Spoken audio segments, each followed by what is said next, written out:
Bueno, hola a todos y a todas, bienvenidos a una nueva entrega de nuestro canal de YouTube del McGuffin Educativo, un espacio donde charlar con profesionales ligados a la educación desde una perspectiva racional, científica y siempre, en la medida de lo posible, basada en la evidencia.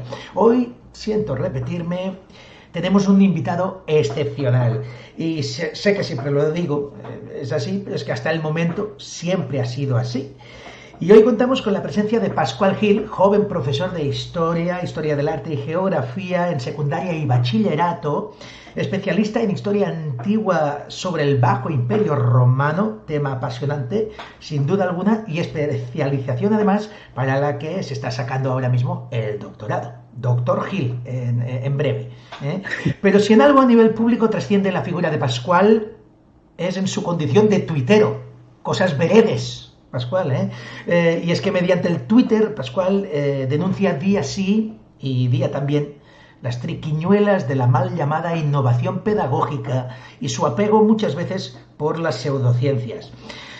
Hoy, sin apartarnos del todo de la evidencia, base sobre la que giran estas charlas, vamos a hablar y polemizar sobre lo evidente, la gran crisis que tenemos encima de la mesa con la educación y la imagen de la escuela, a la que a veces parece que quieren convertir, como dice el gran Gregorio Luri, en un parque de atracciones. No sé si, para empezar, Pascual, bienvenido, gracias por aceptar la invitación, coincidirías en esa apreciación de Gregorio.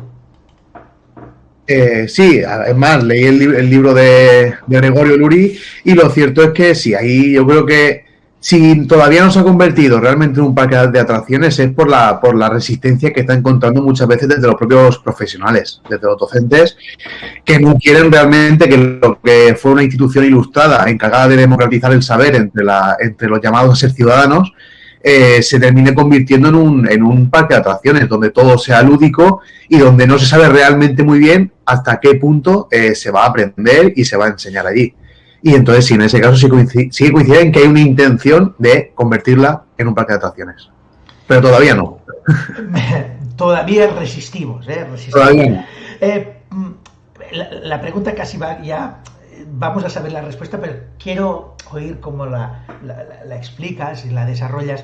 En el fondo, ¿por qué triunfa mediáticamente ese discurso emocional, cookie, ¿verdad? Buenista, y permíteme la broma, bonista?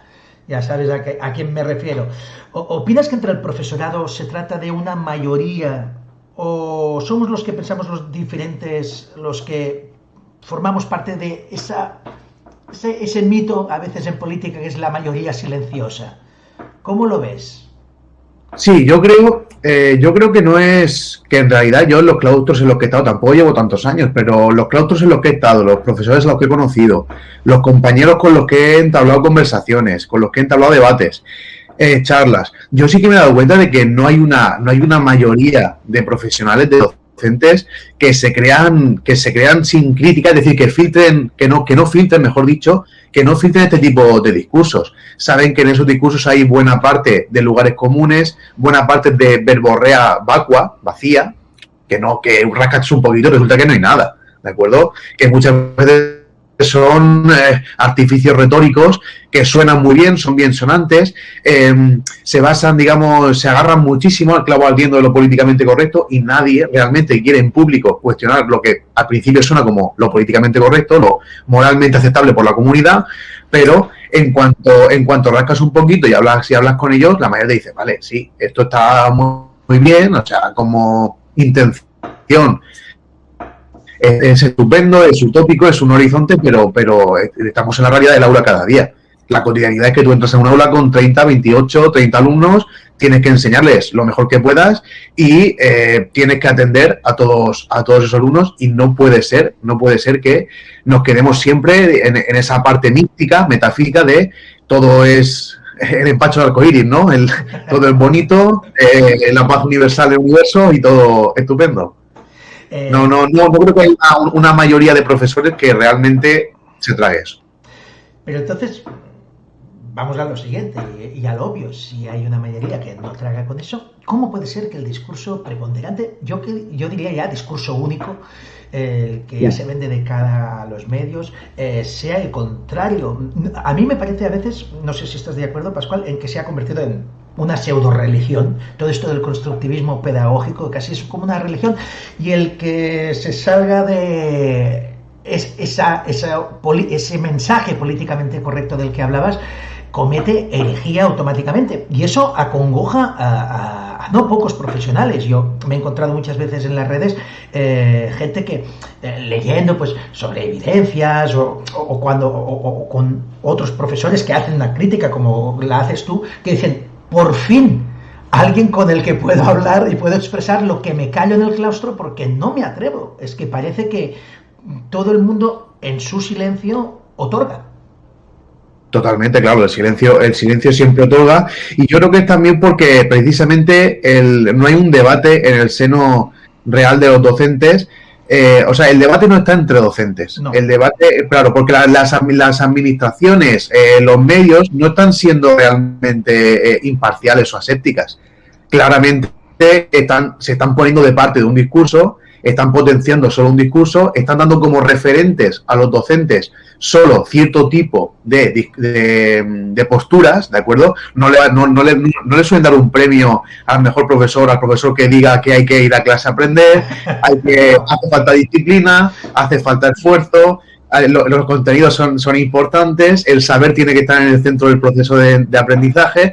No le suelen dar un premio a este tipo de profesores. ¿Por qué? Porque no quieren que sean referentes para, digamos, no quiere que haya como una especie de esperanza, ¿de acuerdo?, al final del túnel para todos los docentes que son críticos con esto.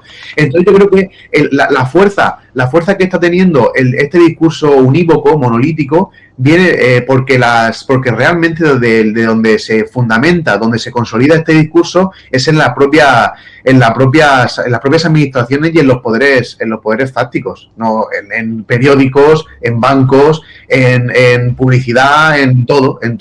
Solo ves ese referente, simplemente eso. Y ponerse contra eso es complicadísimo. Aunque veas que no se sostiene, aunque veas que no tiene ningún tipo de base, es prácticamente imposible.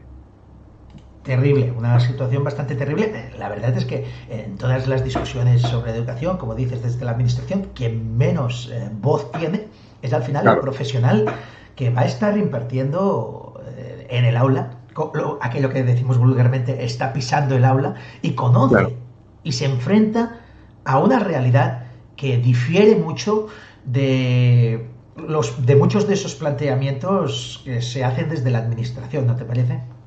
Por supuesto, ¿quién conoce realmente más la diversidad que el profesor que entra todos los días al aula? Que tiene que atender a sus 160 alumnos diferentes cada año, que tienen que intentar que cada uno de ellos aprenda, que cada uno de ellos se sienta bien en el aula, que cada uno de ellos intente explotar sus máximas potencialidades. ¿Quién lo sabe mejor que el profesor? No puede ser que un señor que no ha salido de su despacho en 40 años venga aquí a dar lecciones de diversidad, cuando evidentemente su entorno no es especialmente diverso y sus hijos no suelen ir a entornos realmente diversos.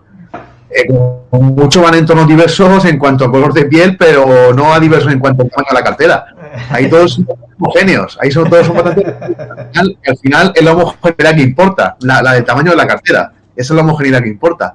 Entonces, evidentemente, creo que sí que se tenía que contar muchísimo más con la experiencia y con lo que tengan que decir los docentes sobre cómo se tiene que atender a todo el mundo o qué es lo que se tendría que mejorar dentro de las aulas. El problema es que no sé hasta qué punto los docentes nos estamos como desprofesionalizando, y cada vez parece que somos menos funcionarios y más empleados. Cada vez estamos perdiendo capacidad de acción, estamos perdiendo, digamos, voz en nuestro propio campo, estamos perdiendo importancia y cada vez más nos convertimos como una especie de correa de transmisión de la ingeniería social que nos viene de arriba, de qué es lo que se tiene que aplicar, cómo debería ser la escuela. Eso no es ciencia. La ciencia te dice lo que es, no lo que debería ser. Entonces, el debería ser es más bien propio de la ideología o es más bien propio de la ingeniería social.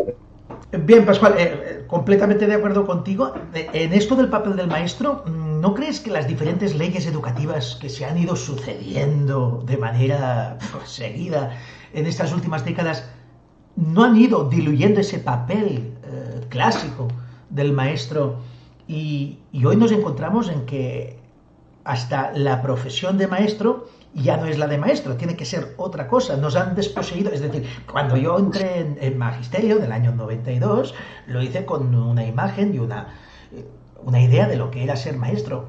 Hasta esto está en crisis hoy, hasta esto, y mira que ya empezábamos con la LOCSE y empezamos con eso del maestro guía, y que en principio pues dices, vale, me apunto, es decir, me apunto, pero no hasta el punto, valga la redundancia, a haber desposeído la figura del maestro absolutamente de lo que es claro.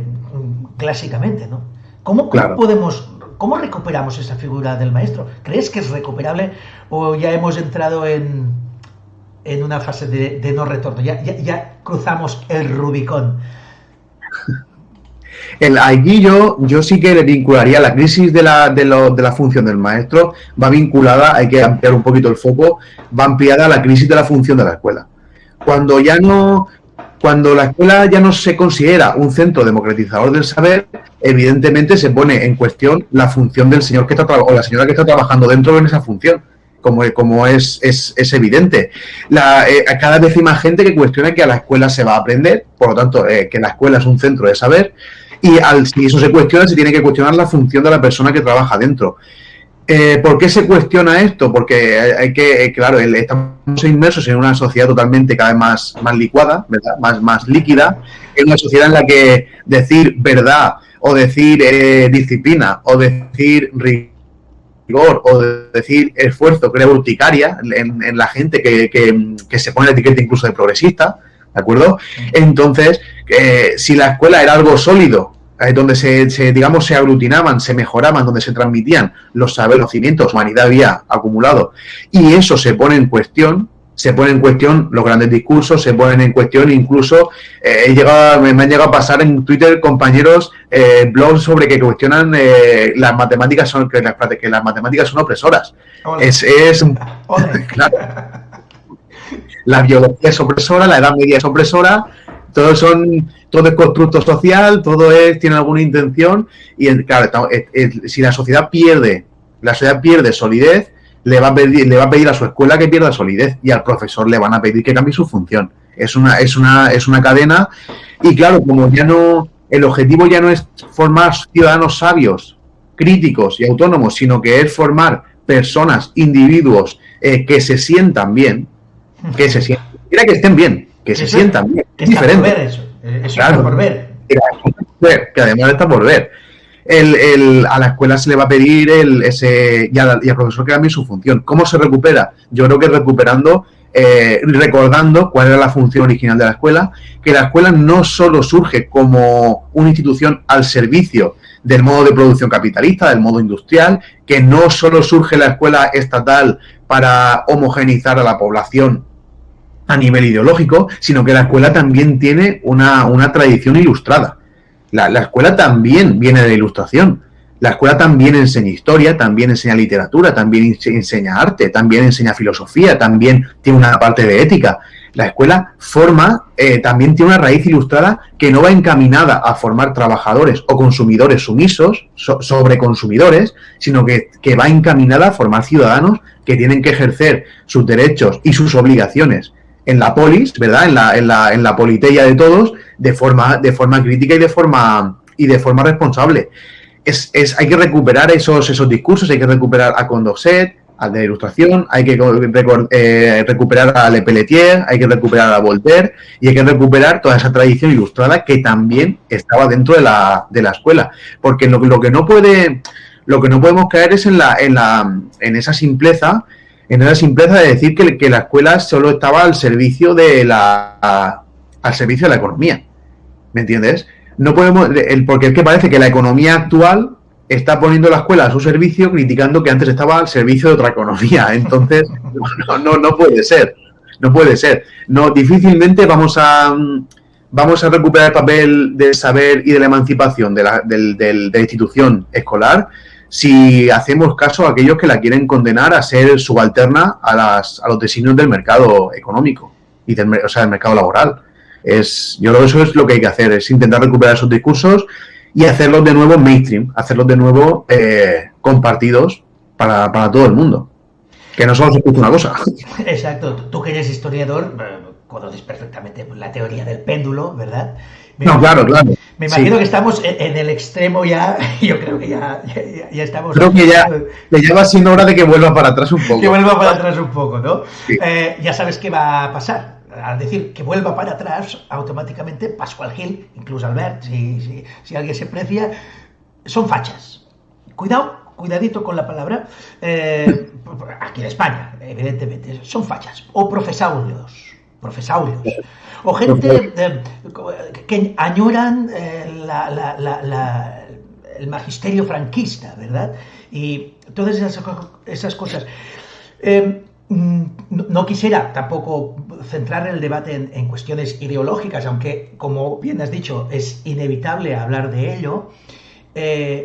Tú hablabas de esa referencia ilustrada, que creo que, no sé si estarás de acuerdo, a nivel político quizás ha sido más típica de una izquierda que de una derecha más apegada pues a lo religioso no, si no estás de acuerdo me interrumpes y me dices ¿qué dice usted? Bueno, al final tú eres el experto en historia, pero digamos que la izquierda viene de una tendencia pues más ilustrada, pero ¿no te parece que hoy, a día de hoy, ese discurso cookie, emocional, tan etéreo, no procede más de cierto sector de izquierda? A la derecha me imagino que ya le está bien cómo van las cosas en ese sentido, pero al final, si unos callan porque ya les está bien y los otros apuestan por lo irracional, ¿dónde nos refugiamos, Pascual? Ideológicamente, ¿eh? Sí, aquí, claro, aquí habría que remontarse al problema que arrastra la izquierda desde el siglo XX. El problema que arrastra la izquierda desde el siglo XX, que poco a poco ha ido abandonando, digamos, su sustrato más material, más objetivo, más de análisis de la realidad, ¿de acuerdo? Que la izquierda, digamos que sin asumir su derrota histórica, porque es una derrota histórica la del marxismo, ¿de acuerdo? Sin asumir su derrota histórica de forma explícita, de forma implícita sí que ha asumido que lo culturalmente homogéneo es lo otro, es lo de enfrente. Entonces, como se ha rendido en esta lucha en el mundo material, digamos que está en la lucha por el bienestar en vez del bienestar material, un sueldo digno, unas condiciones de trabajo dignas. Esa lucha se está perdiendo, entonces parece que tiene que redireccionar, reorientar su lucha hacia el bienestar psíquico o hacia el bienestar emocional o hacia el bienestar, bueno, tienes un mal sueldo, no tienes perspectivas de futuro, el paro juvenil está en el 41%, tenemos un mercado laboral precarizado, temporal, no tiene pinta de que vaya a mejorar, apúntate a un curso de coaching y así lo vas sobrellevando como puedas. Apúntate a la inteligencia emocional y así te haces resiliente. Así te haces, o en vez de luchar por un sueldo digno, ponte y lucha por tu identidad tal o tu identidad cual. A tu identidad nacional o tu identidad racial o tu identidad del gueto o tu identidad de no sé qué. Porque eso es tu autenticidad. No, a ver, no. Al final, la única autenticidad que tiene el ser humano es que somos seres racionales. Y al final la racionalidad está vinculada al conocimiento, a que todo tiene explicación, aunque aún no la tengamos, todo tiene explicación y esa explicación debe ser cognoscible por todos. Eso es lo que realmente es genuino del ser humano, lo que nos ha hecho despegar como especie en el planeta, lo que nos ha hecho, digamos, realmente hacernos dueños y transformadores del medio. Eso es lo que es genuino humano, tu autenticidad, pues sí, a ver, a todo el mundo le tiene que dar igual con quién te acuestas o de qué color eres o lo que sea. Entonces la izquierda ha redireccionado esa lucha, su derrota histórica es evidente, por lo menos desde finales del siglo XX, ¿de acuerdo? Su derrota histórica es evidente, entonces ha ido redireccionando esa lucha. Entonces, claro, a gente que se autoconsidera de izquierdas, se autoetiqueta de izquierdas, ves que de materialismo no le queda nada. Es, digamos, es un cabalgando un discurso sociológico de siéntete bien, sé tú mismo, felicidad, ¿no? La japicracia, lucha por lo que tú te sientas, y yo he llegado a escuchar a gente que se autodefine de izquierdas hablando de mi verdad y mi realidad. ¿Cómo que tu verdad y tu realidad? Sí, no, tendría que estar prohibido usar el posesivo con esas dos palabras. ¿Cómo que tu realidad? Eso no, la verdad, tiene que ser artículo determinado. La verdad y la realidad. Sí, señor. Que de ahí es donde nace, realmente la ideología de izquierdas, ojo, y también la parte de la conservadora. Sí, sin duda. Bueno, que el liberalismo no nace de la chimenea, no cae durmiendo. También nace de ese sustrato del siglo XVIII. Entonces, es eso, la izquierda poco a poco se está retirando hacia, digamos, el cuidado de la psique, y está dejando el dominio y la hegemonía cultural del mundo material al sistema que claramente no domina, que es un neoliberalismo salvaje. Además, salvaje, en el que no hay piedad. Estamos educando, decimos que educamos a los niños en la lucha contra el cambio climático, en el reciclaje, en la crisis ecológica, en el multiculturalismo. Todo eso está estupendísimo, está muy bien hacerlo, pero hay que decirle claramente, aunque todo el mundo reciclara los plásticos de su casa, hasta que no se le meta mano a las multinacionales, que lo llenan todo de plástico, lo llenan todo de gas, no hay nada que hacer, ¿no? Y eso no se dice, eso nunca se dice, ¿me entiendes o no? Eso jamás. Eso jamás. O cómo se puede hablar de una escuela del bienestar que va a egresar a gente que se va a encontrar con un paro juvenil de prácticamente 1 de cada 2. Personas jóvenes de menores de 30 años. No, es imposible. No sé. Yo este discurso no lo veo. Veo que se ha creado como un castillo en el aire que se mantiene de buenas intenciones, que no tiene raíces en la realidad. Es algo hidropónico arriba, y que se mantiene solo por el mero voluntarismo de que suena bien, y lo repetimos, y mientras tanto los otros van haciendo lo que les da la gana en el mundo real. No sé si te he contestado. No, casi nada. Oye, si alguien tenía duda de que esto iba a ser una charla de las buenas, yo creo que con esta última intervención, no última de la charla, sino esta que acabas de hacer, ha quedado claro para los siguientes. Oye, Pascual, de 10. Suscribo lo que dices, y eso me hace llevar a la reflexión, volviendo a la escuela, obvia. Siempre entendí, desde también mi posición ideológica, que no voy a desvelar, pero que la escuela tiene que ser siempre un trampolín para cerrar la brecha social que hay respecto a los diferentes alumnos. Justamente conectando con lo que acabas de decir, coincidirás conmigo que ese trampolín, o al menos la piscina, si nos tiramos por el trampolín, la piscina no tiene agua. Es decir, lo que vamos es a escacharrarnos. A mí me da la sensación a veces que la escuela la hemos convertido no en el trampolín que debiera ser para que niños más desfavorecidos puedan acceder a un saber y bueno, a una mejora sustancial de sus posibilidades tanto culturales como materiales en un futuro, sino que casi nos hemos convertido en un brazo a ratos ejecutor de una manera de pensar que lo que hace es justamente abrir más la brecha existente entre los alumnos. No sé si es tan apocalíptico como yo, pero es que a veces te entra un poco esa sensación de que estamos ayudando a hacer lo contrario para lo que deberíamos existir. Tenemos a veces el enemigo en casa. ¿Cómo lo ves? Sí, yo ahí creo sí que nos han colado un montón de caballos de Troya. Nos han colado un montón de caballos de Troya en el que lo que es la madera, la forma del caballo, es un discurso pedagogista o buenista, buenísimo, súper llamativo. Claro, ¿quién diría que no a eso?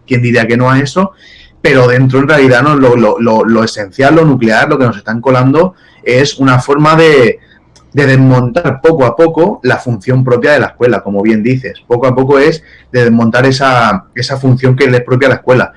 Yo aquí distinguiría dos funciones claras, dos vertientes claras que debería, o en su origen tuvo la escuela pública, digamos, su vertiente más política, republicana, ¿de acuerdo? Que es que todo el mundo va a tener derechos políticos y los va a poder ejercer, por lo tanto, todo el mundo tiene que tener un mínimo de conocimiento para poder ejercer con responsabilidad y de forma crítica esos derechos políticos. Eso sería el suelo sobre el que teníamos que sentarnos todos. ¿De acuerdo? Ese es el suelo, esa es la base republicana de la escuela.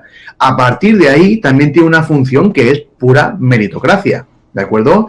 Al final, la sociedad, aunque pensemos en utopías igualitaristas, la sociedad, sea de izquierda, sea de derecha, sea de lo que sea, la sociedad humana, desde el momento en el que se diversifican los trabajos, en el que se diversifica la riqueza, la sociedad humana es jerárquica y va a haber jerarquía sí o sí. El problema es si la jerarquía la ponemos en esto y la hacemos meritocrática o la ponemos en el tamaño de la cartera de cada uno y volvemos al antiguo régimen y a los estamentos. Si lo dejamos, si queremos que la escuela no sea meritocrática, si queremos que la escuela no filtre por esto, al final lo que va a hacer la sociedad es filtrar por el tamaño de la cartera. A mí no me sirve de nada que el título de grado no valga nada, esos 4 años se democraticen y no valgan nada, porque después el filtro se va a poner en el máster de 8.000 euros que va a tener que poner después, que va a tener que hacer después, y que unos se van a poder permitir y otros no se van a poder permitir. Entonces, la escuela tiene que tener ese suelo de republicano en el sentido de res pública, no hablo de rey, nada de eso. Sí. En el sentido de republicano más clásico del término, tiene que tener un suelo en el que todos adquieran unos conocimientos mínimos, unas destrezas, llámalo competencias si quieres también, tiene que tener un saber y un saber hacer mínimo para poder ejercer esos derechos políticos, y después también tiene que tener un filtro meritocrático real. Un filtro meritocrático real, porque es que al final ese filtro meritocrático es lo que permite la movilidad entre abajo y arriba. Es lo que permite realmente que sea permeable el suelo entre unas clases y otras. Es lo único que lo va a permitir. La sociedad más justa es la que permite la igualdad de partida, que eso sí que hay que garantizarlo, la igualdad de partida hay que garantizarla, eso sí que es igualdad y no igualitarismo. Hay que garantizar la igualdad de partida y después se irá filtrando dependiendo del mérito y del esfuerzo que emplee cada uno hasta donde quiera llegar. Eso es lo real. No nos podemos caer jamás en ese nuevo mantra que no paran de meternos por aquí por la oreja de la meritocracia es un mito. Eso es un mito, eso no le podemos decir a los niños que van a ser ricos. No. Es que en la escuela no podemos decir a nadie que va a ser rico. En la escuela lo que podemos decir, y es la verdad, si te esfuerzas, vas a aprender. Después ya pasará lo que pasará. No te voy a prometer que vas a ser Cristiano Ronaldo, no te voy a prometer que vas a ser Steve Jobs, o no te voy a prometer que vas a ser Elon Musk. Lo que te puedo prometer es que con el esfuerzo y la disciplina tú vas a saber más cosas. Y después tú autónomamente decidirás hasta dónde puedes, o la vida te condicionará hasta dónde puedes llegar. Pero eso es mérito, eso es la meritocracia. ¿Me entiendes o no? Eso es las dos vertientes que tiene la escuela. Y estamos también descuidando la primera. En cuanto hablamos de conocimientos, como hablan de escuchado, ¿no? Imprescindibles y deseables. En cuanto hablamos de ese suelo por debajo, ese suelo por debajo tiene que tener cierta altura. No es un suelo en el subsuelo, no es un suelo en el sótano, es un suelo que se tiene que sobrelevar sobre la superficie, ¿de acuerdo? Sobre el nivel cero. No, ¿por qué? Porque es que si no también los derechos políticos se van a pervertir. Los derechos ciudadanos y las obligaciones se pervierten. Si no alcanzamos un nivel medio de formación alto, de cultura general alto, ¿de acuerdo? Al final esto también se pervierte, deja, digamos, el poder político, el poder de la polis, la organización, la gestión de la sociedad, se va quedando también en una oligarquía, en unos poquitos que lo van a manejar todo y que se van a reproducir entre ellos. No sino que se van a reproducir, no. La escuela pública se va a quedar aquí, a esto simplemente lo imprescindible, que sean básicamente competentes, ¿de acuerdo? Que sean resilientes y tal, y a mi niño me lo llevo al gimnasio al gimnasio alemán, donde sé que va a aprender latín, teoría del conocimiento, donde va a aprender todo estupendamente, y cuando yo me retire va a ser mi hijo el que va a tener opción a ocupar mi puesto. Las dos vertientes se tienen que cuidar y no dejarnos engañar con la meritocracia, porque como he dicho, o el filtro se pone en esto o se pone en la cartera, no hay otros filtros, no hay más. Siempre he dicho que eso que comentabas es la prueba del algodón, es decir, cuando veía yo un conseller de la Generalitat, hablo aquí en Cataluña, o un ministro de Cultura, o el ministro de Educación, o ministra en este caso, llevar a sus hijos a una escuela pública, entonces empezaré a creerme todo lo que hacen por el bien de nuestros hijos, en este caso. Mientras tanto... un momento. Sí. ¿Te puedo interrumpir un poquito? Sí. Es más, hace unos meses, antes de las elecciones en Cataluña, salió un vídeo bastante creo que digamos, sí, demoledor, ¿de acuerdo? En el que entrevistaban y le preguntaban a todos los candidatos en Cataluña que dónde habían estudiado, y resulta que el 100% había estudiado en una escuela privada concertada, y yo me quedé a cuadros. Dije, pero si vais a ser gestores de lo público. Sí, pero claro. Eso hasta con el partido más radical de la izquierda, hasta esa... Eso es la SPUR, ¿no? Sí, exacto. Esa pretendiente al trono de Cataluña que se había criado había estudiado. Eso sí, lo hizo muy bien porque lo explicó muy bien. Lo hizo en una escuela concertada de su tiempo porque eran las que iban contra Franco. Es decir, que lo supo disfrazar muy bien porque era una escuela ya catalanista de su tiempo y era antifranquista y por eso sus padres lo apuntaron allí. Claro, como podía hacer cualquier hijo de vecino antifranquista, claro. Claro. Estaba al alcance de todos. Bueno, a lo que iba un poco, a la prueba del algodón y a un hecho que es, aquí sí que vuelvo a la evidencia y ahí sí que tengo que poner el acento. ¿Pueden haber ciudadanos críticos sin conocimientos de base? ¿Podemos opinar adecuadamente sobre algo de lo que desconocemos los datos? Ahí entramos en tu metodología preferida. Me encantó leerla. Pascual Gil tiene una metodología propia y es un learning by studying, que me pareció genial en su sencillez. Aprender estudiando. ¿Qué cosas tenéis los profesauros? Es que sois rebuscaos a más no poder. Si algo dice la evidencia es que para ser competente, eso que decíamos, ¿no? Ser competencial, hay que tener conocimientos de base. ¿Cómo podemos formar a alguien competente sin una base teórica que sustente eso? ¿Pero qué estamos haciendo? Sí, totalmente. A ver, ya te respondo. Yo digo rotundamente no. Yo diría responder rotundamente no. No se puede opinar con fundamento, no se puede criticar nada, porque al final criticar viene del griego y criticar es discernir, es separar, es saber cribar esto sí, esto no. Para poder tener ese criterio, ese criterio de separar, digamos, el grano de la paja, hay que tener conocimientos, y además hay que tener conocimientos previos y suficientes para poder emitir cualquier tipo de juicio sobre cualquier cosa, emitir cualquier tipo de sentencia o cualquier tipo de opinión. Hay que tener conocimientos y hay que tener conocimientos suficientes. Y esa yo creo que es la función nuclear de la escuela. Si nosotros nos ponemos a... Es que claro, estamos olvidando que sí, las revoluciones de la Revolución Francesa, todas las revoluciones del siglo XIX nos han dado la libertad de opinión, por supuesto. Yo sí lo que quiera, pero también nos dio la libertad de pensamiento. No se ejerce tanto esta. Claro, que hay que ejercer las dos, ¿no? Y además yo creo que incluso hay que priorizar primero la libertad de pensamiento, y una vez has pensado, ya tienes los conocimientos, emites la opinión, una opinión fundamentada, con argumentos, una opinión que no caiga en falacias lógicas, una opinión que realmente si te la contraponen, si te contraponen otro argumento, seas capaz de continuar la conversación de forma lógica. Porque muchas veces, si nos quedamos en la opinión sin fundamento, si nos quedamos en lo que supone que es pensamiento crítico, pero no hay fundamento, en cuanto te rebaten, tú haces una coraza. Una coraza que es la propiedad privada de mi opinión.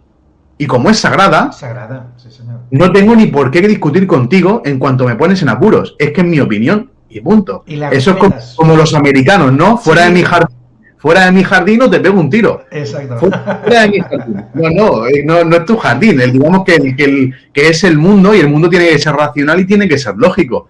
No existe el pensamiento crítico sin un conocimiento sólido. Sino al final es un diálogo de sordos, o peor, cuando los sordos se encerrizan, se ponen como los caballos y no ven más allá. Mi opinión es mi opinión y mi opinión es mi opinión, y la escalada de opinión, al final lo que crees son radicales, o creyentes, directamente creyentes. No, es lo que es mi dogma, y yo de aquí no me salgo, aunque me lo desmonten pieza a pieza. Entonces, pensamiento crítico sí, previamente tiene que haber conocimiento. Totalmente. Previamente tiene que haber conocimiento, y digamos que no hay vuelta de hoja con eso. La opinión per se, por supuesto, todo el mundo es libre de expresar la que quiera o de creer lo que quiera. La opinión per se no vale nada. O sea, una opinión expresada porque sí, no vale absolutamente nada. Tiene el mismo valor que un pato haciendo cuacuá. Me tendrás que decir en qué se basa y qué digamos, qué escalada argumental o qué escalada de razones te llevan a concluir en esa opinión. Importante también lo que has dicho del caso de la teoría. Creo que estamos cayendo en un utilitarismo bastante llamativo en el mundo educativo. ¿Esto para qué me sirve? ¿Para qué le va a valer esto a los alumnos? ¿Para qué quieren saber la Primera Guerra Mundial? ¿O para qué quieren saber biología? ¿O para qué quieren saber algo de música? A ver. Es uno de los mensajes... a mí es uno de los mensajes más ofensivos que encuentro para mi profesión. Y cuando me lo dice un maestro, ya el nivel de cabreo personal aumenta a lo máximo. ¿Cómo que para qué sirve? Exactamente, yo eso lo veo, incluso es una pregunta indigna para un ser racional. Completamente de acuerdo. ¿Cómo que para qué me sirve saber la Primera Guerra Mundial? Dejará de servirme saber por qué fue la Primera Guerra Mundial, por qué fue la Primera Guerra Mundial.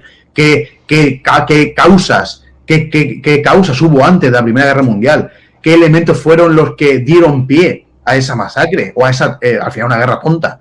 ¿Me entiendes o no? Al final, una guerra tonta, prácticamente inútil. ¿Qué consecuencias tuvo?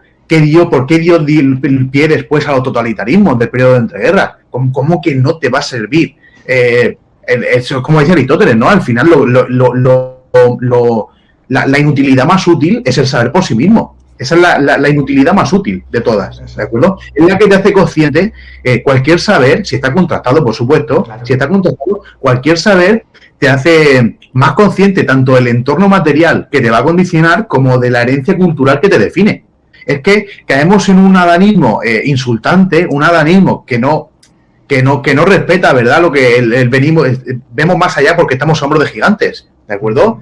No venimos de la nada, y es de un adanismo muy chocante pensar que todo lo que una persona siente, todo lo que una persona se emociona, todo lo que una persona se identifica, todo lo que una persona cree que es auténtico suyo, que es parte es ingenuo de él, ¿de acuerdo?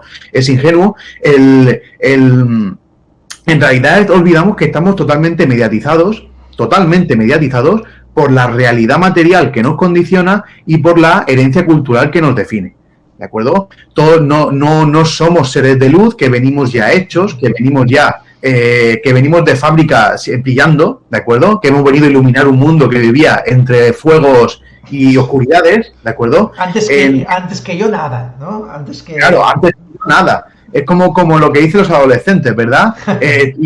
¿Y tú qué sabrás? Claro. Yo se lo digo a mis alumnos, yo se lo digo porque yo hace 9 años que estaba en cuarto de ESO, solo hace 9 años que yo estaba en cuarto de ESO, y digo, me acuerdo perfectamente mira, todas las excusas que me vas a poner, yo las he puesto. Todas las veces que te vas a fugar de clase, yo me he fugado también. Todas las tretas para hacerte una chuleta, yo ya las he probado. Entonces, y además, una vez te pones en el otro lado, ves que el profesor lo ve todo. Sí. El profesor se pone de pie y lo ve todo. Vemos más, por si algún alumno ve esta charla, vemos más de lo que a veces decimos. Claro. Callamos más de lo que a veces les decimos, ¿eh? Claro. Y bueno, retomando lo que te estaba comentando, pues precisamente eso, este adanismo nos hace olvidar que le debemos mucho al pasado, que le debemos mucho a todo el conocimiento que la humanidad ha ido acumulando, mejorando y transmitiendo a lo largo de las generaciones. Es para comprenderte a ti mismo, para, como te estaba comentando, para saber qué lugar del espacio ocupas, tienes que saber geografía, por lo menos un poquito. Para saber qué momento del tiempo ocupas, tienes que saber historia. ¿Cómo no vas a saber historia? ¿De acuerdo? Para saber qué condicionantes materiales tienes, vas a tener que saber algo de física, algo de biología, vas a tener que saber algo de economía, vas a tener que saber algo de geopolítica, vas a tener que saber un montón de cosas. Para saber tu herencia cultural, vas a tener que estudiar filosofía, o vas a tener que estudiar literatura, o vas a tener que estudiar música, o arte. Tienes que estudiar todas esas cosas, unos contenidos mínimos, unos conocimientos mínimos, para realmente saber que más allá de lo que tú piensas que es auténtico tuyo, como ser de luz que acaba de llegar al mundo, realmente qué es lo que le debes al pasado, porque al final es la plataforma segura desde la que afrontar el futuro. Y eso es así. Lo único sólido, lo único que sabemos seguro es lo del pasado. Es lo que de verdad tenemos con nosotros. ¿De acuerdo? Por eso decía siempre Steiner que le encantaba lo de aprender de memoria. Lo que aprendía de memoria ya se quedaba contigo para siempre, ¿de acuerdo? Y se transformaba al mismo tiempo que tú te transformabas. Le dabas otras lecturas. Cierto. Le dabas otras lecturas y te servía para momentos de tu vida diferentes. Entonces, no hay que caer en ese adanismo. Hay que, sin rendir pleitesía a lo pasado, yo no soy un nostálgico de nada, como comentabas antes. No soy un nostálgico de nada. Yo ni conocí la EGB, ni conocí el BUP, ni mucho menos conocí a Villar Palacín, ni conocí a Franco, ni conocí nada de eso, ¿vale? A Franco no lo conocieron ni mis padres. O sea, que imagínate qué nostalgia tengo yo de algo que ni siquiera he vivido, ¿me entiendes? Pero sí que me he dado cuenta de que yo he escuchado todo el rato tópicos insultantes de... Es que la escuela sigue enseñando la lista de los reyes y godos. Pero ¿cómo que la lista de los reyes y godos? Si tengo una compañera en mi departamento que tiene más de 60 años y no los ha estudiado ni ella. Pedir los afluentes del Duero. No, si me conformo con que sepa está el Duero en un mapa. Sí. Y ya está. No pedimos recitar los afluentes del Duero. Es que es reproducir contenido. No, perdona, por supuesto que hay parte de reproducir contenido, pero es que primero hay que reproducir, después hay que relacionar y después hay que reflexionar. Esa es la parte. Hay que reproducir, es decir, hay que asentar, hay que poner un sustrato de contenido de verdad, de fundamento, hay que reproducir, pero una vez has reproducido y controlas, entonces empiezas a relacionar ideas, empiezas a relacionar distintos campos del saber, y una vez empiezas a relacionar es de donde puede salir una reflexión, donde está la parte creativa. La verdadera parte creativa viene después del conocimiento, después de saber cosas. No como decía Picasso de que la inspiración existe pero tiene que pillarte trabajando. Pues igual. La inspiración existe pero tiene que pillarte trabajando. Una persona que dice yo no quiero saber nada de lo que me enseñan en la escuela porque yo soy muy creativo o yo lo que quiero es explorar mi creatividad, al final lo que va a acabar haciendo es convencerse a sí mismo de lo que está haciendo es creativo. Pero seguramente lo que está haciendo es copiar cosas que ha visto antes sin ser realmente creativo porque no conoce lo que había antes. Es el adanismo puro y duro. Sí. El adanismo, volver a empezar. Entonces, y ya un último punto sobre la creatividad. Yo no estoy en contra de la creatividad, ¿no? El tema de Ken Robinson, del Sir Robinson, la escuela mata la creatividad.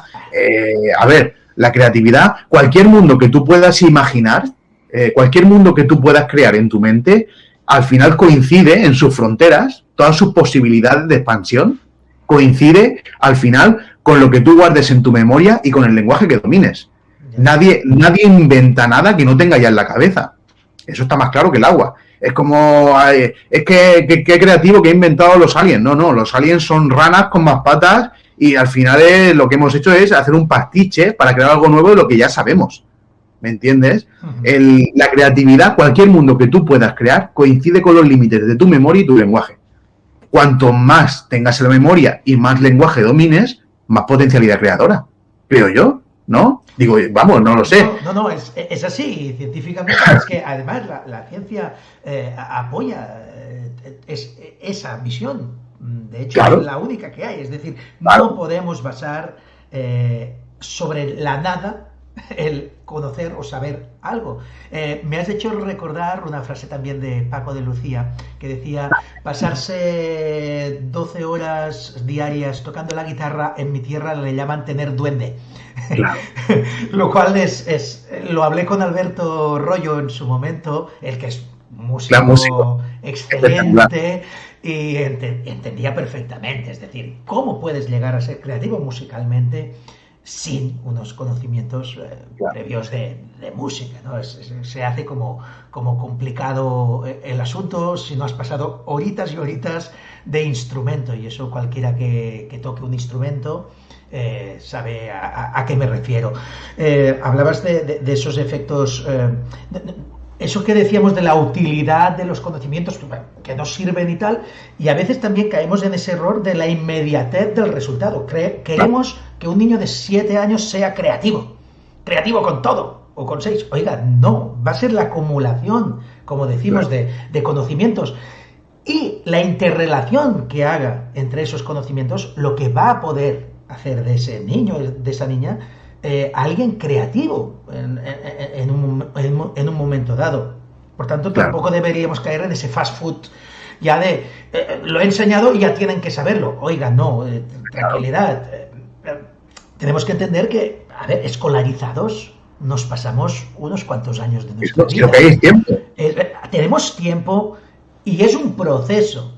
Por tanto, en todo proceso, en una relación de pareja, pues hay altibajos. Hay momentos maravillosamente enamorados y otros pues donde hay discusión y mal rollito. Eso es así. Y el proceso educativo creo que no difiere tanto de cualquier otro proceso humano que necesite de tiempo o reflexión y como digo, de sus altibajos. Y también cojo tu reflexión sobre el adanismo. Y al final, no sé si me comprarías esta frase, me la he apuntado porque mientras hablabas me ha venido a la cabeza y digo, bueno, al final, todo eso de la utilidad de los contenidos, debemos aprender para no ensimismarnos, para salir de nosotros, justamente para no encerrarnos en esa coraza de la que tú hablabas. Porque al final conocer el Duero, el conocer el Ebro, no es que me sirva para algo material en ese momento o en la vida, pero sí para saber que hay algo fuera de mí. Y cuantas más cosas conozca de fuera de mí, vas a permitirme la expresión, estoy on fire ya. Menos gilipollas voy a ser. Claro, en un sentido humano. Es decir, menos, como dijeron los griegos, menos idiota. Menos idiota, sí. Menos idiotés, ¿no? Menos solo me importo yo, solo me importo yo. Claro, es eso. Al final, el conocimiento, o digamos, la chispa que enciende las ganas de aprender, las ganas de saber, es extrañarte de ti mismo, extrañarte de lo que ya conoces, es extrañarte y ver el mundo, salir de la caverna, como diría Platón, salir de la caverna, ¿me entiendes? El saber que hay algo más allá que no depende de mí y que yo puedo conocer. Eso es lo que realmente enciende la chispa de querer saber. El que empieza a saber, el que empieza ya a saber cosas, es el que se motiva y el que pone interés en seguir aprendiendo. Nadie se motiva ni pone interés por lo que no conoce. A mí no me motiva nada la física de partículas, porque no tengo ni idea de la física de partículas. Igual si alguien que sepa, viene y me hace una clase magistral de verdad y me empieza a explicar la física de partículas, cuando salga de esa clase me pongo a investigar, me busco un curso, me busco un manual, me busco un documental y me pongo y me motivo y me intereso en saber más de ese tema. Pero porque ya lo he empezado a conocer. Ahí ese es el gancho, ese es el anzuelo que tienen los profesores para enganchar a los alumnos. Y cuando dices, si no nos extrañamos de nosotros mismos, no hay conocimiento que valga. Lo que hay es ensimismamiento. El problema es que actualmente nos venden el ensimismamiento, lo hacen equivalente a autoconocimiento. Exacto. Y eso es una mentira. Eso vamos. ¿Y qué pasa? Que el autoconocimiento es una máquina de hacer pasta, ¿me entiendes? Porque el autoconocimiento, entre libros de autoayuda, entre nichos de mercado para que te veas representado, entre entre consumismo y acrítico, al final es una máquina de hacer dinero que ni es autoconocimiento ni es nada, simplemente estás abriendo la cartera para soltar pasta, y después resulta que tenemos a la gente que se autoconoce muchísimo llena de ansiolíticos o llena de antidepresivos, y eso no es así. O ahora vamos a una librería y ya prácticamente una pared entera es autoayuda, ¿no? Es autoayuda, es el conocerte a ti mismo, el universo conspira contra ti, si quieres puedes, y este tipo de chorradas, que yo creo que al final lo que hacen es idiotizar a la sociedad totalmente, hacer a cada uno una coraza, así que no vea nada más allá y que solo se preocupe de cómo me siento yo y cómo soy yo, y a ver si me descubro de una vez, me encuentro a mí mismo. Pues al final, a lo mejor, como ser racional, la mejor forma de encontrarte a ti mismo es saber más cosas, tener más conocimiento. Digo yo, no sé, es una buena forma de verlo. Aristóteles lo veía así. Aristóteles lo veía así. De verdad. Sí, no, me lo creo. No hagamos como las frases de Einstein, claro, de Internet, lo dijo Einstein. No, en este caso Aristóteles lo dijo y es cierto, lo dijo. Y aquí igual me estoy apoyando mucho, no sé. No, enróllate todo lo que quieras. Y aquí también extrapolaría lo del ensimismamiento o lo de la mímesis, ¿de acuerdo?, con la sociedad a la escuela. La escuela, para realmente aportar lo que tiene que aportar a la sociedad, no puede mimetizarse con ella. Ese mantra de que hay que abrirle la puerta del aula a la sociedad, hay que ponerle muchas comillas, porque para que la escuela pueda criticar y mejorar a la sociedad, se tiene que extrañar de ella, tiene que estar un poquito apartada. No, la sociedad es eso y la escuela tiene que mejorar eso. Si abrimos la puerta del aula a la escuela, los intereses de fuera, las dinámicas de fuera, las formas y los modales de fuera, ¿de acuerdo? Todas esas cosas de fuera, dentro de un aula, al final lo que van a hacer es que la sociedad se va a merendar a la escuela, que es diferente. Y sabemos quién controla la sociedad. Sí, y hablas en futuro cuando creo que es un presente claro. Y obvio. Este punto. Pasemos a cuestiones pedagógicas, ¿de acuerdo? Madre del Cordero, Pascual, ¿qué crees que es más urgente a día de hoy? ¿Cambiar el temario de formación del profesorado en las universidades o el de primaria y secundaria de cara a los alumnos?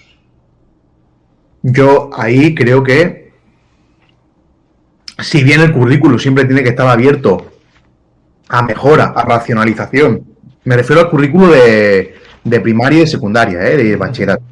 Si bien el currículo siempre tiene que estar abierto a racionalización, a mejora, a evitar solapamientos innecesarios, a evitar repeticiones innecesarias. Hay que hacer siempre una revisión exhaustiva de los contenidos para que estén actualizados y estén, digamos, al día en lo que realmente la materia a nivel de investigación ha estipulado. Eso siempre tiene que estar abierto. Hay que mejorarlo, hay que racionalizarlo y hay que mantenerlo actualizado. Perfecto. Ahora, lo que no me pueden decir es que es más urgente quitar un exceso de conocimientos o de contenidos del currículo de primaria y de secundaria cuando nadie está tocando unos contenidos en las universidades que son pseudociencias. Al final, ¿qué pasa? ¿El saber por exceso es más peligroso que una pseudociencia enseñada en una facultad de educación? Pues igual a lo mejor ese saber en exceso que se dice que se le achaca al currículo de primaria y de secundaria lo podemos dejar para un poquito después, porque al final el profesor no lo veo yo tan atosigado con su currículo. Al final lo veo yo, como decía en la charla esta el otro día del nuevo currículo del ministerio, el profesor se tira de los pelos porque no se puede apropiar de su contenido. ¿Cómo que no me puedo apropiar? Yo me leo el currículo de historia y se supone que yo tengo que saber muchísimo más de lo que hay en el currículo. Como es, me entiendo, como tiene que ser. Me puedo apropiar perfectamente de ese currículo, pero se puede mejorar, por supuesto, ¿de acuerdo? Lo que no puede ser es que eso tenga prioridad sobre las legiones de egresados, de graduados que están saliendo de las facultades de educación, que están convencidos, que han asumido como dogma que las inteligencias múltiples existen, que han asumido que los estilos de aprendizaje existen, que han asumido que la pirámide del aprendizaje de Dale existe, que han asumido el coaching, que han asumido acríticamente la inteligencia emocional de Daniel Goleman. Hay ya muchos artículos que, por ejemplo, están avisando de que el discurso de inteligencia emocional, aparte de que le puede faltar base científica, ¿de acuerdo? Se está instrumentalizando desde instituciones, medios y multinacionales para crear el sujeto que se quiere crear para el mercado del futuro. Hay que llevar cuidado con eso y hay que también asumirlo de forma crítica. Y después, digamos, el escenario maniqueo, además vomitivo, que se crea en muchas clases de las que yo estuve en la Facultad de Educación en el 2017, hace 3 años. Pues hace poco, sí. Claro, hace poquito. El escenario maniqueo que se creaba muchas veces, ¿no? Te ponían las dos columnas, aula tradicional, aula del futuro. Y parecía que una la había escrito un arcángel, un evangelista, y el otro lo había escrito el ángel caído, lo había escrito el demonio. Es objetora, es tradicional, solo sirve para que el niño esté sentado, es disciplinaria, ¿qué? Cuidado, en el año 92, cuando hice magisterio, ya existía esa infografía. Ya claro, me la pusieron, y es verdad, en aquel momento tragas. ¿Por qué? Porque no tienes suficientes conocimientos previos para hacer la crítica. Y como recibes una información nueva y la recibes sin una base antes sobre esa temática, pues tragas, ostras, es verdad, tengo que ser innovador, por supuesto. Sí, exactamente. A ver, ¿quién se apunta a esa maldad tradicionalista tan sumamente perversa, ¿no? Es decir, como somos buenos o queremos ser buenos, pues nos apuntamos al carro del... Cuando tú creas un falso dilema, un escenario maniqueo tan evidente y tan falso, que claro, me la pusieron, y la mayoría de la gente, claro, lo que pasa es que aquí tenemos que tener en cuenta que no es lo mismo, por ejemplo, los profesores de secundaria y bachillerato, que solo pasamos un año por allí, la mayor parte de nuestra formación es de especialista, ¿de acuerdo? Sí. Pasamos un año por allí, que de los maestros que están allí 4 o 5 años y no escuchan otra cosa. Sí. Y no escucho otra cosa. Yo vi esa infografía el primer día, vi esas 2 columnas. Yo dije, ¿cómo esto? ¿Cómo puede ser esto? Si yo terminé bachillerato hace 5 años y yo había profesores que sean catalogados como tradicionales, que me dejaban con la boca abierta durante 50 minutos y tocaba el timbre y no se movía nadie y vamos, nos daba igual perder el recreo para que siguiera la clase. Y es necesario realmente hacer un análisis, hacer un estudio de toda la morralla que ha creado pozo de tradición en ciertas facultades de educación, y me consta que hay muchos compañeros que lo están haciendo muy bien. Sí, ¿de acuerdo? No lo dudes, no lo dudes. En las redes sociales, en Twitter, he conocido a muchísima gente que trabaja en estas facultades que está haciendo un esfuerzo muy grande y están haciendo la contracorriente, sí, para intentar ir revirtiendo esta tendencia tan maniquea. Me viene a la mente Marta Ferrero, por ejemplo. Marta Ferrero, o me viene a la mente Héctor Ruiz también, o me viene a la mente el compañero Ferran, o Fernando, no me acuerdo, que trabaja en Cataluña, y me viene a la mente un montón de gente, o Soto también, y me viene a la mente un montón de gente que, oye, que está diciendo, vamos a poner esto en cuarentena, que llevamos 30 años diciendo esto. Que lo que no puede ser es que la innovación lleve 30 años diciendo lo mismo. Sí, claro, es que... Y si lo remontamos, resulta que es un copia-pega del Emilio de Rousseau. Sí, imagínate. Tienen más años la innovación, o muchas cosas de la innovación, que las cosas, que algunas que se llaman tradicionales. Eso ya Claro.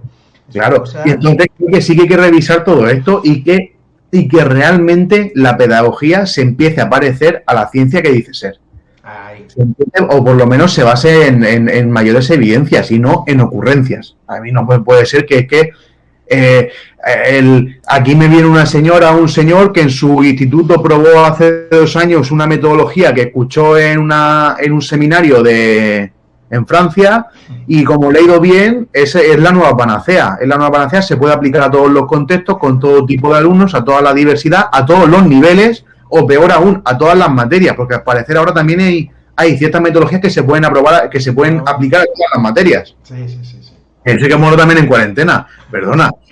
Cada materia tiene su racionalidad interna, tiene sus métodos propios y tiene su forma de transmitirse. No hay una metodología. No hay una metodología total. Es el anillo del Señor de los Anillos, un anillo para gobernarlos. Sí, claro, es un poco, ¿no? El ABP vale para todo. El ABP lo indica todo en un ámbito universal. Y bueno. Mira, ahora que lo nombras, bueno, vamos a decirlo, el aprendizaje basado por proyectos es una metodología proveniente de la medicina y de universidad. Y es cierto que da unos resultados muy buenos a nivel universitario. En gente que ya sabe.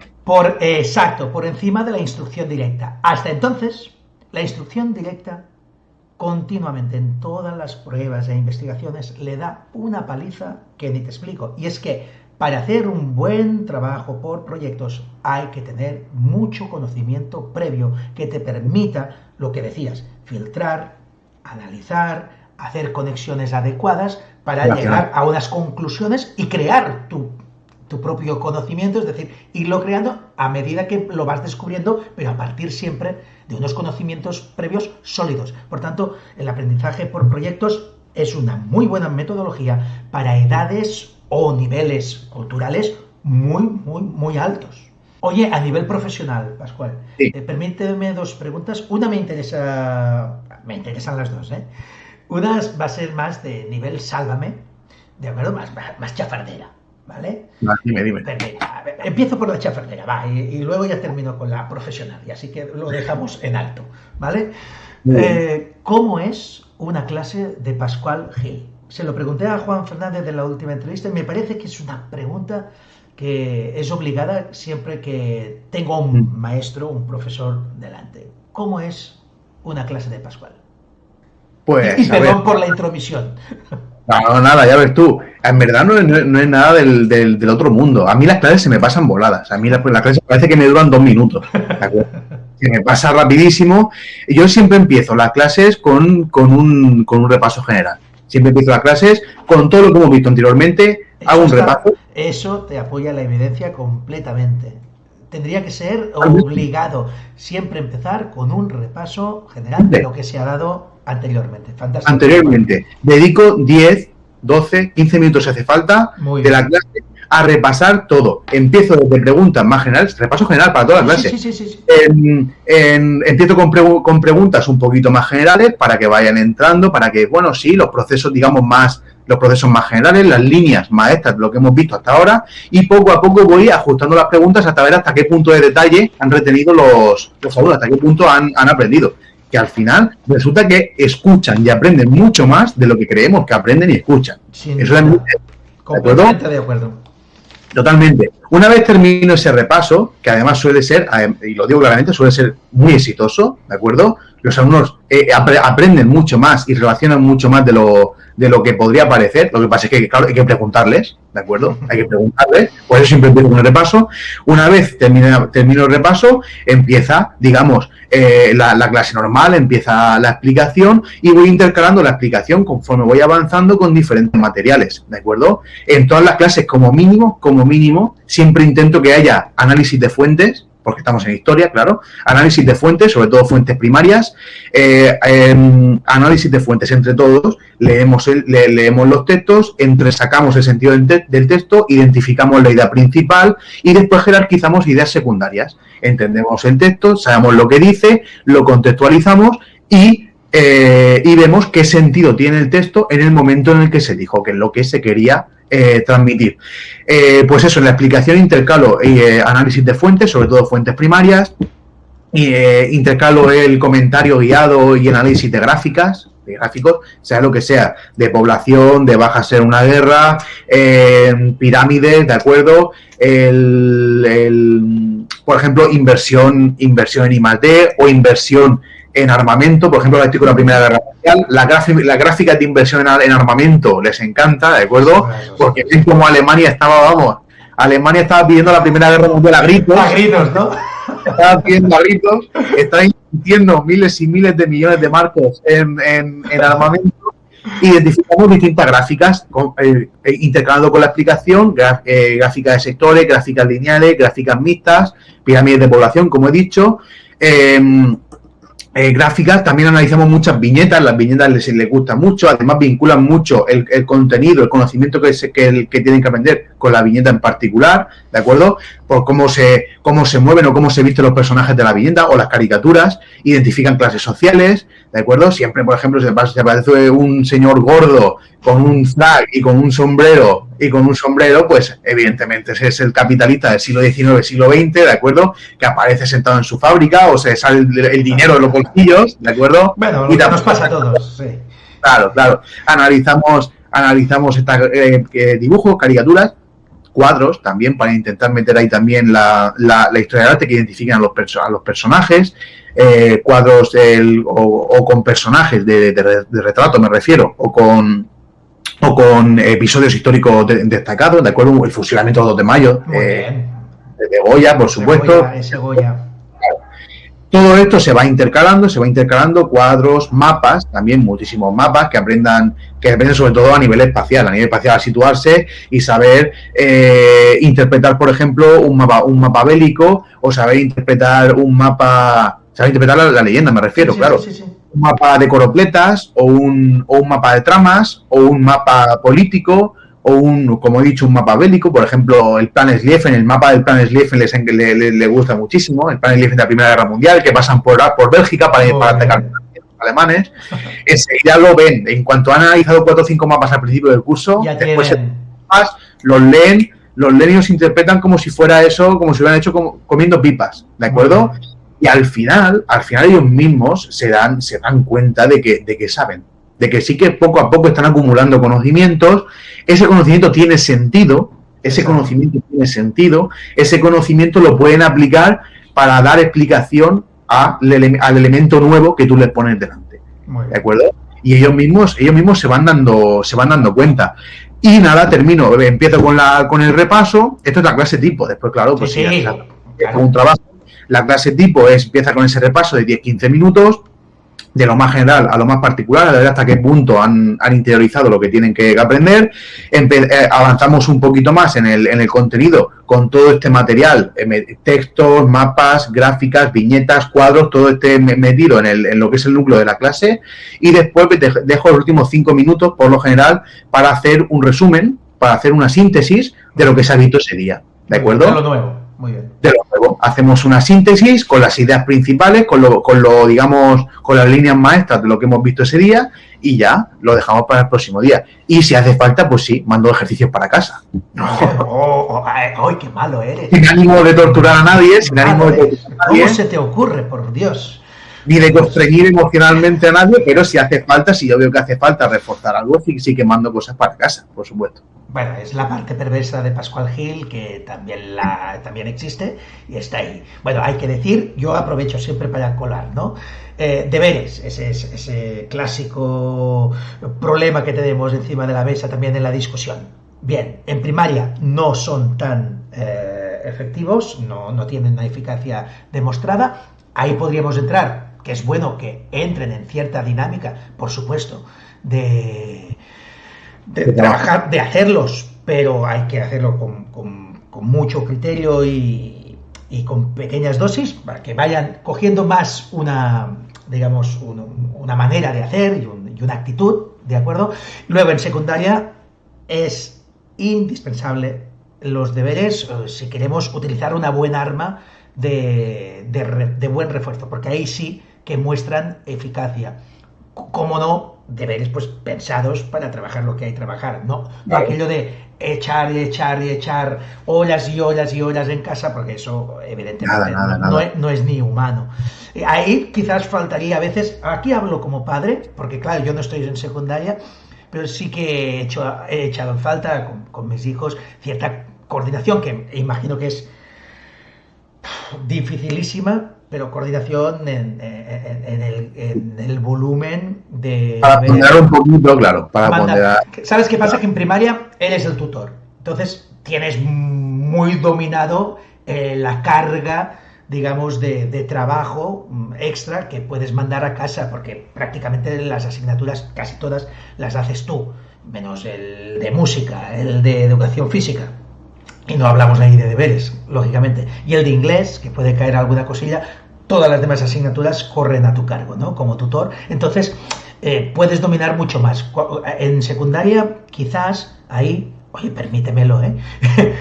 Sí, claro. Se peca de una falta de coordinación entre las diferentes especialidades y ahí cada uno va mandando lo suyo y puede llegar a veces el volumen de trabajo a ser, te lo digo así, excesivo no para cualquier niño o niña o chico o chica, sino incluso para un adulto tener que enfrentarse pero claro, entiendo que la coordinación entre los diversos departamentos ya entre sí ya es complicada, pues entre ellos aún mucho más, y más para una cosa como son los deberes.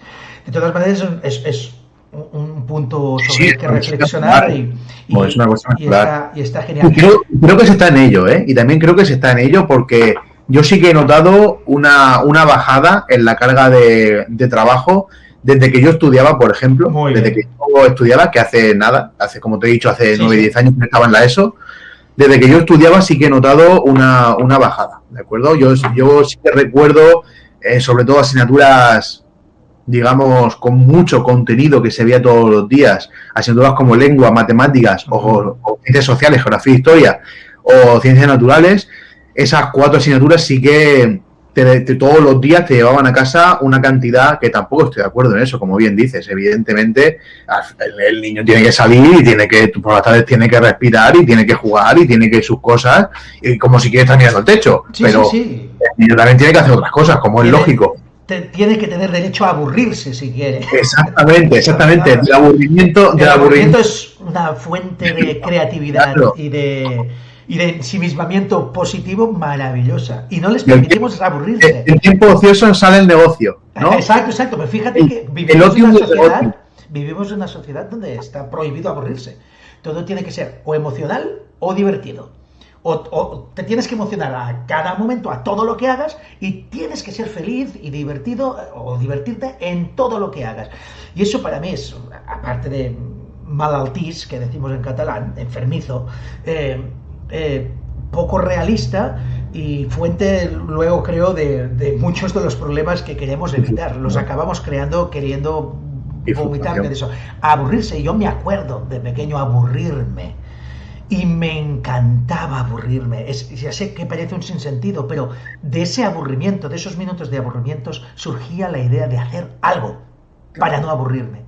Y lo decidía yo. Y de ahí podía nacer una maravillosa historia con los clics de Famóvil, ¿de acuerdo? O una maravillosa lectura con un libro o con un cómic. Ya ves que sobran en este caso también. Es decir, al final... la idea del aburrimiento como principio para crear y pensar cosas nuevas está clara de la antigua Grecia. Ya decían los antiguos griegos que el ciudadano tenía que estar libre del trabajo, de la labor, ¿de acuerdo? Tenía que estar libre del trabajo, de la labor, para poder tener tiempo de ocio, aburrirse y ponerse a pensar. Y ponerse a pensar. Claro. Pascual. Pues hay que dejar tiempo. Déjame hacer la pregunta esta que me interesa a nivel profesional, porque no la puedo hacer a menudo. Y es difícil, ¿eh? ¿O no? Tú me dirás, ¿qué le pide un profe de secundaria a un alumno que llegue de primaria? Imagínate en primero de eso, ¿de acuerdo? Hay todo cambio de etapa, de infantil a primaria. Es traumático, sin utilizar la palabra trauma en su sentido más bestia. Y el cambio de primaria a secundaria, sin duda, también causa pues muchos cambios, muchas incertidumbres, tanto en el alumno como en las propias familias, que a lo mejor durante la primaria han ido viviendo con total normalidad, pero cuando llegan a sexto te puedo decir que empiezan los nervios, porque empiezan a haber ciertas orejas del lobo. Tú como profe de secundaria, poniéndote en una clase de primero de secundaria, ¿qué desearías que pides a esos alumnos de sexto? Como unos mínimos, no vamos a ser súper exigentes para no agobiar a la gente. Yo lo que sí que veo, lo que he hecho igual falta el primero, tampoco sé hasta qué punto los niños de 12 años pueden desarrollar ese tipo de habilidades. Evidentemente un conocimiento mínimo en todo, unos contenidos ya aprendidos en todas las áreas como mínimo, matemáticas, lengua y un poquito del medio social y del medio natural. Con eso es suficiente, ¿de acuerdo? Con eso es más que suficiente. Ese suelo para todos. Y después trabajar de alguna forma la comprensión lectora. Y unido a la comprensión lectora, hasta no sé hasta qué punto, pero intentar desarrollar al máximo el pensamiento abstracto. El pensamiento abstracto porque, claro, llegan a primero de la ESO y ya empiezan a ver palabras, digamos, más abstractas, un poquito más complejas, más especializadas en cada ámbito del conocimiento. Y muchas veces, en primero de la ESO, el primer día el profesor empieza a hablar y se da cuenta de que aún no son capaces de abstraer, ¿de acuerdo? De imaginar en su mente con sentido lo que el profesor está hablando en ese momento. Y principal, la comprensión lectora es, yo no sé, como no llevo tanto tiempo, no sé si hay más o menos que antes, pero llegan unos problemas de comprensión lectora a la ESO de niños que no son capaces de leer 3 líneas seguidas, de extraer una guía principal de un texto pequeño, de un texto corto, y yo no sé si eso se trabaja mucho en secundaria, en primaria, perdón, si no sé si se trabaja poco, pero la comprensión lectora es fundamental. Al final todo se reduce a que cualquier método educativo que quiera tener éxito se basa en una primera fase que es aprender a leer y una segunda que es aprender leyendo, porque son las dos fases que dice. Si no controlamos la primera, la segunda difícilmente lo vamos a... Porque al final estamos en una cultura de transmisión. Aunque digan que es la época de la oralidad, de la tal, al final nuestra cultura, la raíz de nuestra cultura es una cultura escrita. Nosotros rendimos tributo a la palabra escrita. Exacto. Cuando quiero estar seguro de algo, te lo pido por escrito. No habla. ¿No? El verba volan, escrita manen, de que decían los romanos de Tito. Entonces la comprensión lectora es fundamental. Y yo te pregunto a ti ahora, en primaria se potencia mucho esta comprensión lectora o no? Sin duda es uno de los grandes caballos de batalla recurrentes siempre en las discusiones de claustro. Es decir, no creas, estamos enfermizamente obsesionados con la comprensión lectora.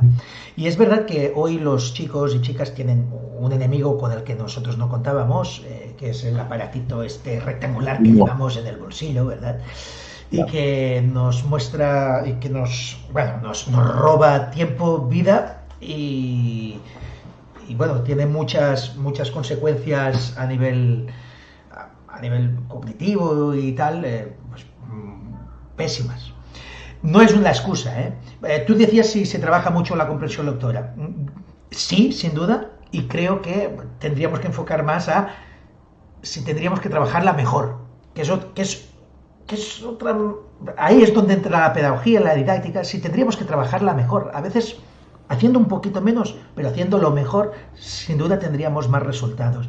Para eso, por si no lo conoces, te recomiendo una web y un grandísimo investigador de la evidencia como es Juan Cruz Ripoll, que es especialista en alumnos con déficit de atención, con TDAH, y todo lo que se deriva del aprendizaje de la comprensión lectora desde los más pequeñitos hasta, sin duda, alumnos que ya puedan tocarte a ti, en suerte, tener en el aula. Por tanto, Juan Cruz Ripoll, apunta el nombre porque está apuntado. Sin duda sí. es un referente de todo eso. Yo de su web y de su trabajo he sacado muy buenas ideas y te puedo decir que en mi caso particular la comprensión lectora no es una obsesión porque he conseguido, al menos creo, y los resultados me van saliendo así, trabajarla de una manera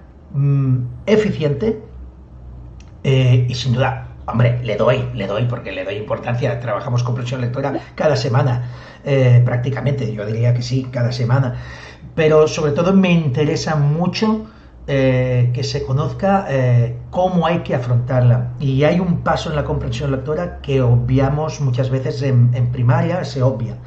Y no sé si en secundaria, Pascual, pero tiene mucho que ver con lo que has dicho de repasar la lección. Pues bueno, no puedes repasar la lectura, por decirlo así, porque nos enfrentamos a una lectura nueva, pero antes de empezar a leer la lectura, al menos en primaria, muy interesante que el profe sepa, el maestro sepa de qué va la lectura y hablar sobre ese tema que va a tratar la lectura antes de atacarla.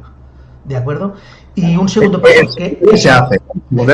Eso hay que hacerlo porque hay que activar esos conocimientos previos, ¿vale? Hay que contextualizar esa lectura, y de eso nos olvidamos muchas veces, por las prisas, por lo que sea. Y una segunda cosa que no me salto nunca, y les encanta, es que aquí el primero en leer en voz alta, la lectura enterita, es servidor.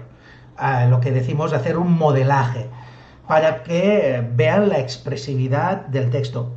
Yo en mi EGB nunca lo tuve, el maestro o maestra nunca se dignó a leernos en voz alta, y es algo que les encanta oír a un buen lector, porque al final somos un modelo de buen lector, oír cómo leemos. Y entonces ya sí, podemos empezar la lectura en voz alta de ellos, siempre con la lectura silenciosa antes, es decir, hay 3 veces leemos la lectura antes de empezar con la comprensión lectora. Imagínate si hay trabajo previo que nos saltamos. A veces vamos a por el texto, venga, leeros el texto y responder las preguntas.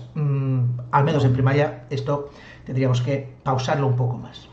Pues mira, estoy contentísimo, y esto es de verdad, porque es que, tal cual lo has descrito tú, es lo que hago en secundaria. Maravilloso.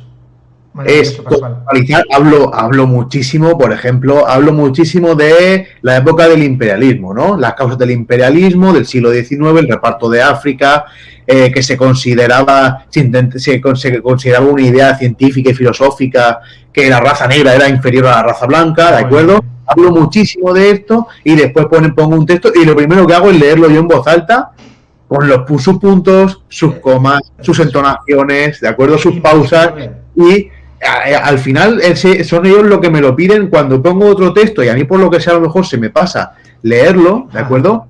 Siempre hay alguno que levanta la mano y dice, profe, ¿por qué no puedes leerlo tú antes? ¿De acuerdo? Y escuchan, y es que, o sea, parece que les gusta, ¿de acuerdo? Les gusta, te lo aseguro, les gusta, Pascual. Es que oír a alguien leer bien es siempre un gozo. Un placer. Es un placer. Es como escuchar música.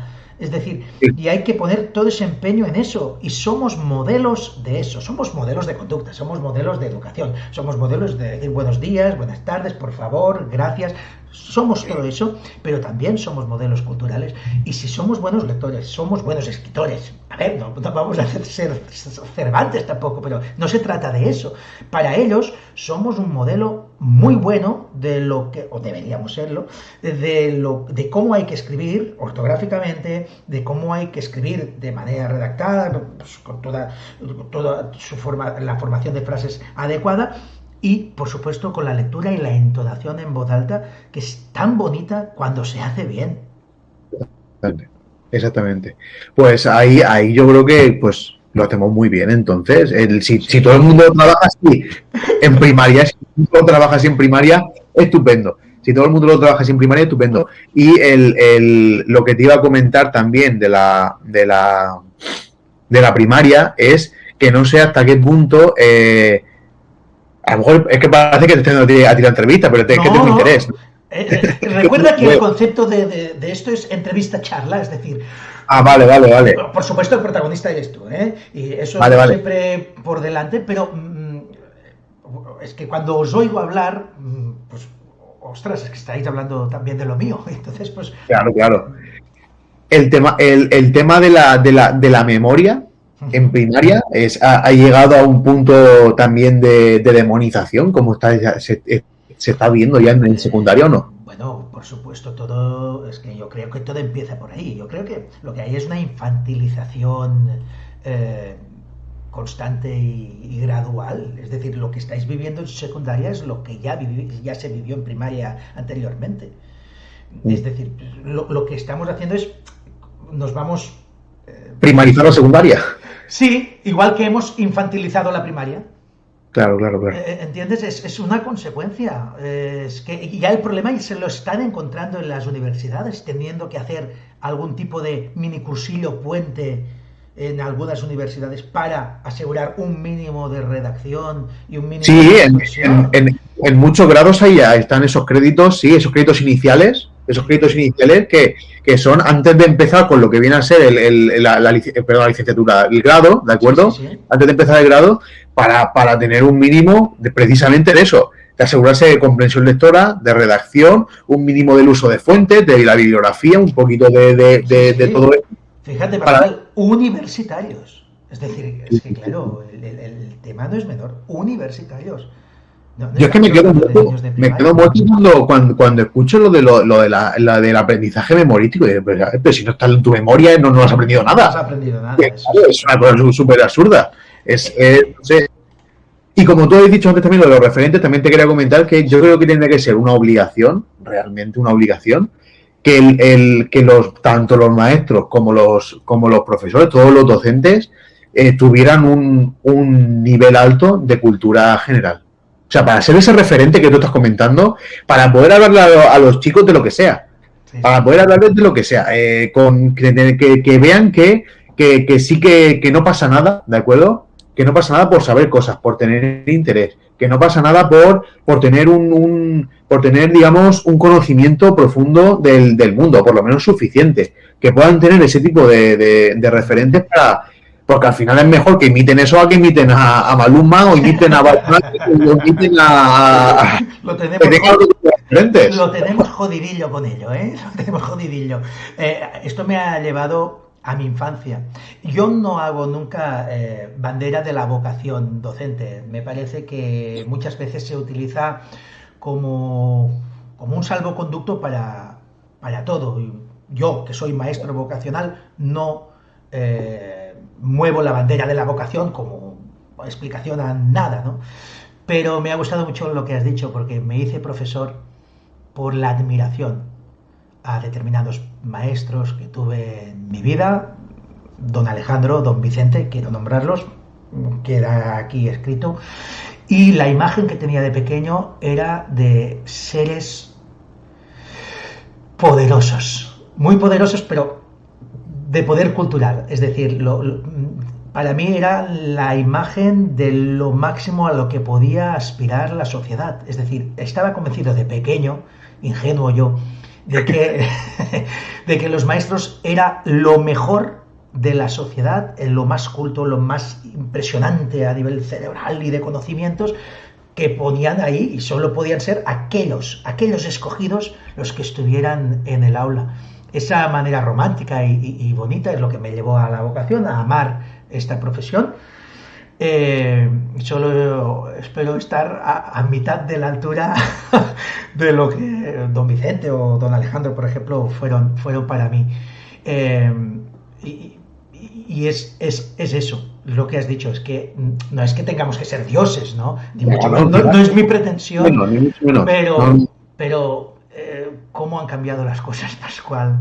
¿Qué visión teníamos de los maestros entonces? También ha habido visiones pues terroríficas, ¿no? Del maestro que atizaba al mínimo fallo que cometías y te daba un cachete o un bofetón que te dejaba girada la cara. Eso hay que decirlo, porque esto, al menos yo lo he vivido y era así. Y sé que 30 años antes que yo aún era peor en muchos casos. Es decir, cada uno tiene su experiencia, pero me quedo con la buena y con pensar que esta profesión es una profesión noble y que merece mejor suerte de la que últimamente está teniendo y a la que se le está dedicando desde los poderes públicos. Sí. Y como dices, es una profesión que lo que exige es profesionalidad. La vocación, mira, yo respeto mucho a la gente que hable de vocación, pero la vocación es un término religioso. La vocación es lo que la voz que escuchó el monje franciscano. Exacto. Oí una voz. Eso claro, la vocación viene de voz, entonces es la voz que escuchó el la llamada de Jesucristo, ¿no? Claro. Ahora es la llamada de Sir Ken Robinson. Sí, la que se recibe o otras. La Bueno, mira, vocación es demasiado mística, demasiado metafísica, difícilmente medible, sí, no, yo te digo que no. objetivable y evaluable. Por lo tanto, yo me prefiero quedarme con la profesionalidad. Un Correcto. mínimo de profesionalidad. Y yo, como te he dicho, que soy maestro de vocación, apoyo eso, apoyo la Exacto. profesionalidad del docente. Pascual, no hace ni falta que te lo diga, pero lo voy a hacer. Me lo he pasado pipa. Seguiría 2 horas más, pero ya por puro placer mío y hay que ser comprensivos con los televidentes No, claro, claro. y tal. Y me imagino que iríamos dando vueltas sobre lo mismo y disfrutando, pues como hacía tiempo que no hacía. Te agradezco muchísimo el que hayas aceptado la invitación, el haber hecho esta charla, el que hayamos podido hablar de lo evidente y unirlo de vez en cuando a la evidencia. Era difícil, pero yo creo que lo hemos conseguido. Te deseo todas las suertes y oye, si haces algún cursillo de historia así donde nos podamos apuntar, avísame porque voy de cabeza, pero ya, a tu clase. Muy bien. Pues nada, ha sido un placer. Muchas gracias por invitarme.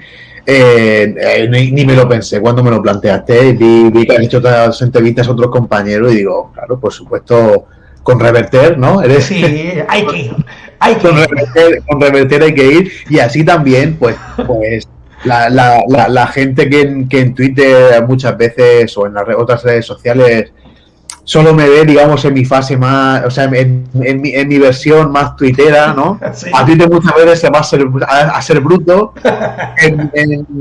que me ve en mi versión tuitera y más vehemente, Sí. que sepa que no entro en el aula con un látigo, ni Sí. tengo cuernos, ni nada de eso. Quizás tendría que haber empezado por ahí. ¿Cómo era una clase de Pascual Gil al principio? Porque nos ha quedado mucho para el final, ¿de acuerdo? Sí. Y a lo mejor es hacer justicia a lo que es, lo que dices, ser un gran profesional con poca experiencia, hay que decirlo, Pascual, no hay nada de lo que avergonzarse. Pero ya quisieran muchos con mucha más experiencia, con 20, 30 años de experiencia, enfocar la educación, la clase, como tú has narrado que la enfocas. Te lo digo de corazón y te agradezco mucho que te hayas podido abrir más allá de tu faceta de tuitero polémico, el ayatolá del conocimiento. Y también me llamaron talibán del esfuerzo y del mérito. Talibán del esfuerzo y el mérito. Talibán del esfuerzo y el mérito, o sea que... Tener amigos para eso, ya ves. Sí. Bueno, en fin. Pascual, que un abrazo, que muchas gracias y que Nada.